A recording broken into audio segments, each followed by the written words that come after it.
The Tao of Self-Confidence, episode 451. Welcome to the Tao of Self-Confidence, where I share stories of amazing women who have discovered their inner journey to self-confidence. Visit our website at thetaoofselfconfidence.com. Your inner journey to self-confidence awaits. Well, hello, friend. Welcome to the Tao of Self-Confidence, where I share stories of amazing women who have discovered their inner journey to self-confidence. I'm your host today, Sheena Yap-Chan, and today I have a phenomenal lady on the show today. She is the senior supervising video producer at BuzzFeed, and she also works on the Facebook pages of Goodful and Tasty. I'm sure you love watching those amazing videos when you're on Facebook. But without further ado, I'm going to introduce you to Tiffany Lowe. Tiffany, how are you today? Maybe you can fill in a little bit more about yourself to our listeners. I'm good. Thank you for having me. A little bit about my background. I was born and raised in the suburbs of Los Angeles. I have a bachelor's degree in audio engineering. After I graduated, I moved back to LA and decided I wanted to work in the music industry. So I worked at a bunch of music recording studios. It was definitely an interesting time.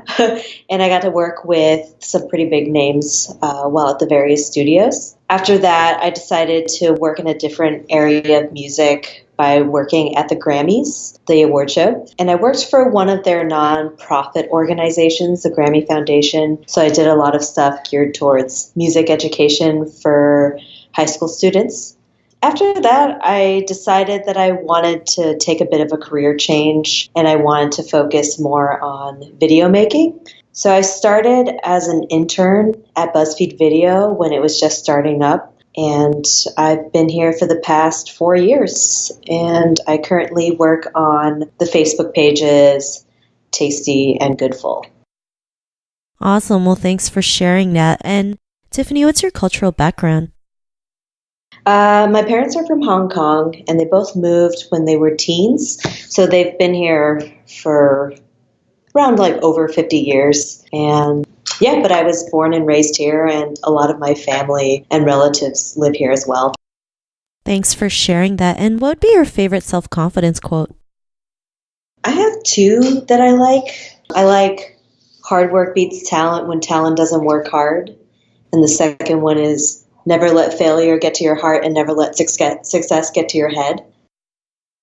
Thanks for sharing those two. And I like the second one that you mentioned, especially when it comes to letting success get to our heads, because sometimes it can be a dangerous thing, right? It can get in the way and sometimes it can actually bring us down, not realizing it can be self-destructive. So it's really just having that good balance, knowing that, celebrate your success, but be humble at the same time. I guess it's just finding the balance between the two, which is great. Just only because I've seen so many people who've just gone through these obstacles and kind of fallen down because of the ego just gets in the way. So, I really love that you mentioned that. And in your own words, how would you define self-confidence?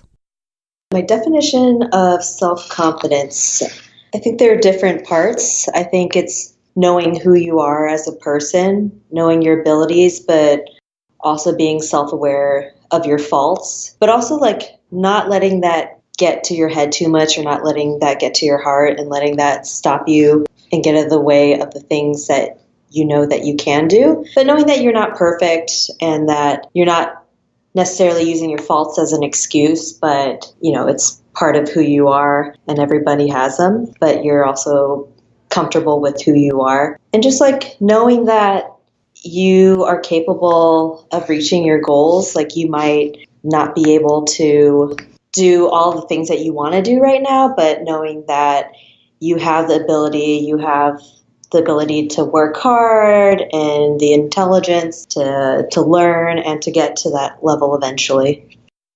Thanks for sharing that definition. And I love how you mentioned, knowing you're not perfect, because sometimes we feel like not being perfect is a bad thing when actually it's a good thing, because you can't attain perfection. We should just be ourselves. We can progress, but not being perfect is a beautiful thing. So I like that you mentioned that. So thanks again. And what was your life like before your discovery of self-confidence? I think it was fine. I think self-confidence was tied to work a lot and kind of the journey that I was going on. And I've been pretty career focused throughout my 20s, and a lot of time was spent just kind of chasing that dream of, finding a job that I love and doing something I like to do every day. So I think that before I guess the self discovery of self confidence, I kind of questioned, like, where do I belong? Am I doing the right thing? Am I going the right direction? But yeah, I bounced around for a little bit doing different things, and I wondered, like, which way should I go? Like, am I a failure for not, continuing on this path that I started on? So it was kind of a roller coaster, and I went back and forth, with myself a lot. Thanks for sharing that. And, sometimes we might have to try 20 different things to figure out that one thing that we want to do. And sometimes, there's nothing wrong with going back and forth. Sometimes we feel like we might not be going in the direction that we're supposed to, or it just doesn't look like it. And it might take a while to figure it out. And it's okay, right? Sometimes we feel bad if we feel like, oh my God, I'm not going the way I'm supposed to, or what my parents tell me, or what society tells me to do. And, those are just people's perceptions. And what was that point in your life when you realized, you can go in any direction that you want, that speaks to you, that you find joy and happiness with? What was that aha moment? I don't know if there's one specific thing. It's kind of accumulation of everything that's happened over time.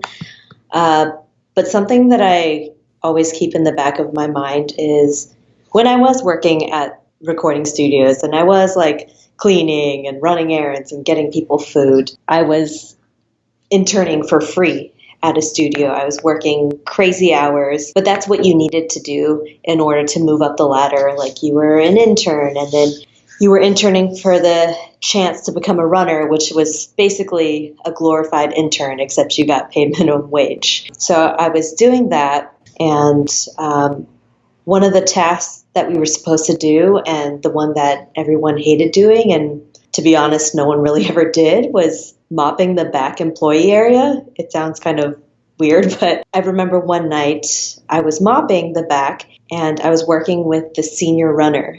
And he was like, "What are you doing?" And I was like, "I'm mopping."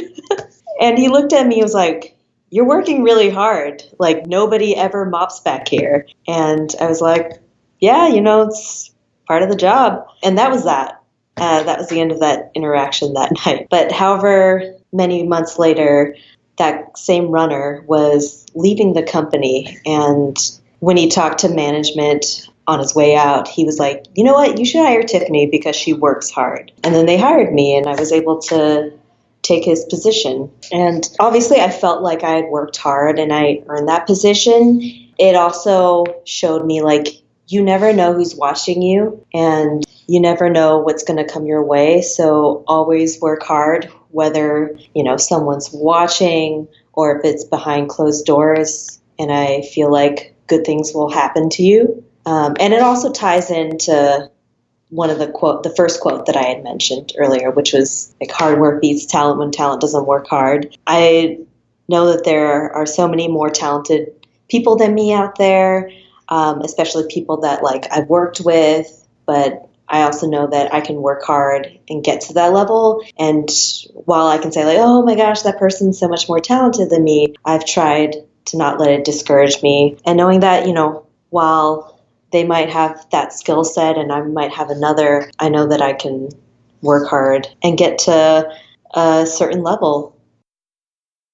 Thanks for sharing that. And I love, that story that you mentioned, because, when it comes to being successful, whether it's, going for the position you want at a job, or, running a business, or going after your dreams, you're going to have to do things that most people aren't willing to do, right? Like travel or go to the road less traveled, and it pays off, right? Because like you mentioned, you never know who's watching. You never know who's going to give you that opportunity that you've been looking for. And, sometimes we do these small things that nobody wants to do because we see a bigger picture. And, because of that realization, what's your life been like now?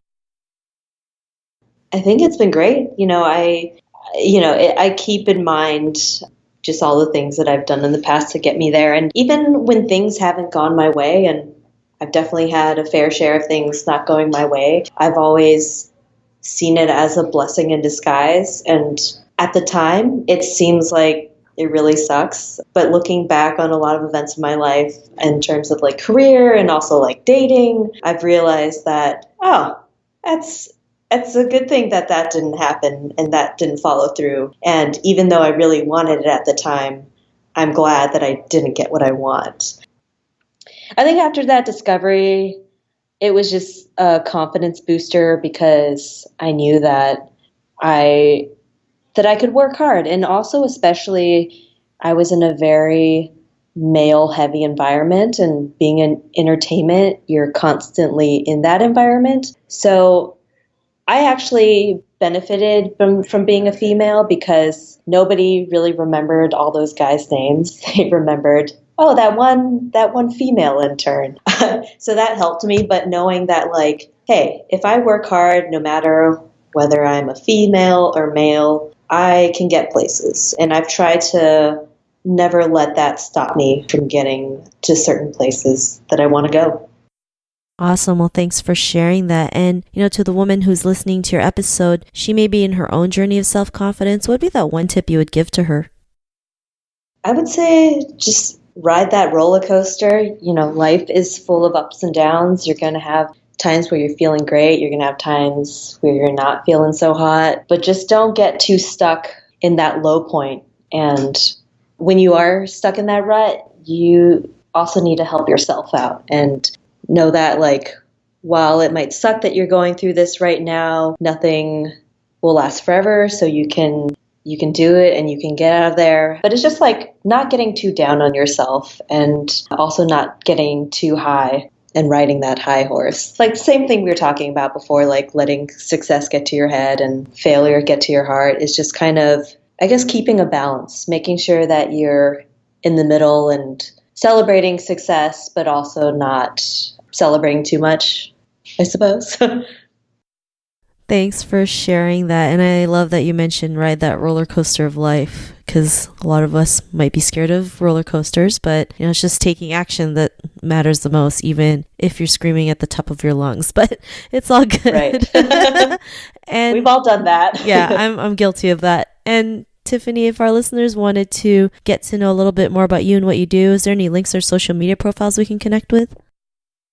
On Instagram, I'm at Tlo27, so TLO27. That is just kind of a lot of my travel photos. I love to travel, so you'll see a lot of that. But also on BuzzFeed.com, I have the same username, BuzzFeed.com/Tlo27. Awesome. Well, thanks for sharing that. And to our listeners, if you want to connect with Tiffany, you can also head on over to thetowofselfconfidence.com and search for Tiffany's name. Her show notes will pop up along with everything else that we talked about. And I just want to thank Tiffany for taking the time to share her story and tips with us on self-confidence. So thank you so much. Thank you for having me. Not a problem. It was an honor having you on the show. And to the listeners, be on the lookout for another new episode of another amazing woman's journey to self-confidence. And we'll talk to you soon. Bye for now. Thank you for tuning in to another amazing episode of the Tao of Self-Confidence. Get your free self-talk tape for building self-confidence by visiting our website at thetowofselfconfidence.com. Your inner journey to self-confidence awaits.